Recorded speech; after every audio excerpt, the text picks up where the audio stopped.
You are not your past. You're you. You're you right now. You might have done some things you wish you hadn't done. Don't dwell on that. You can learn from it. That's fine, but don't dwell on it. Just keep moving. Keep moving. Use it. Use it as fuel. Say never again. I get what I did wrong, but don't think that you're that person that made those mistakes. You're the person who's learned.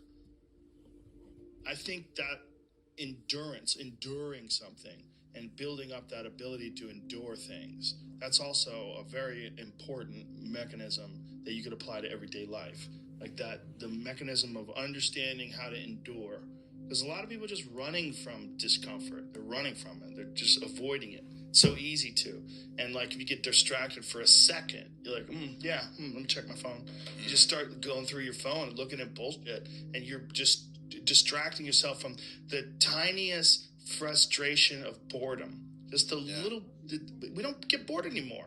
Or if we get bored for these tiny amounts of time, then you get distracted. So your distraction is eliminating your boredom. But the problem with that is like, there's certain thoughts that only come to you when you're thinking, when you don't have any input coming in.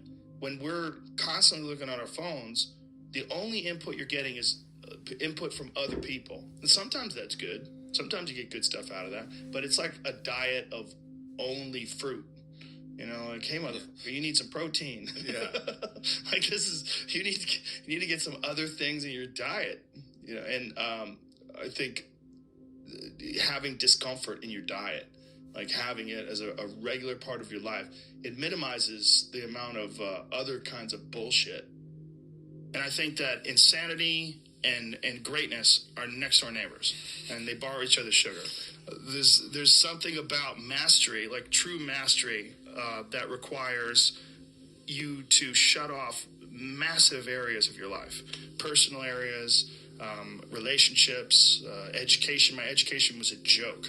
I mean, until I was 21 years old, until I started doing stand-up comedy, I didn't read books. I mean, I might have read a Stephen King book here and there to kill time. I was on the train on my way to training, but there was no desire to educate myself. If I was educating myself, it was maybe reading the Book of Five Rings to learn better strategy to be a better fighter. That was all it was. Or was there ever a point where you said, I'm a little out of balance, I need to go the other way? Well, I realized I was a flawed person for sure. And I think in realizing that you're a flawed person... What helped you realize that? Just fucking up. Just being an idiot. Realizing, girls would get mad at me, or maybe guys would get mad at me. Whatever it was, I realized that I had flaws, I knew that I was...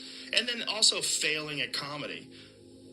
One of the hardest things to do is to go from being really great at something to sucking at something. And that's something that you suck at is now your path. And that's what I found myself in comedy. I could get laughs every now and then, but I knew I wasn't anything special. I knew I was terrible. And there was something exciting about being terrible because I had potential, because there was potential for growth. If you start doing it and you're great at it, like naturally, like maybe I wouldn't have had the motivation to do it as a living for 25 years like I've done. I don't know. But at that time, making that transition from martial arts competition to being a comedian, that's when I started going down the road of balance and started trying to balance myself as a person. And I started trying to almost educate myself to have more things to talk about on stage. And then along the way, my curiosity started to blossom. And then I started to just be interested in things for being interested in them.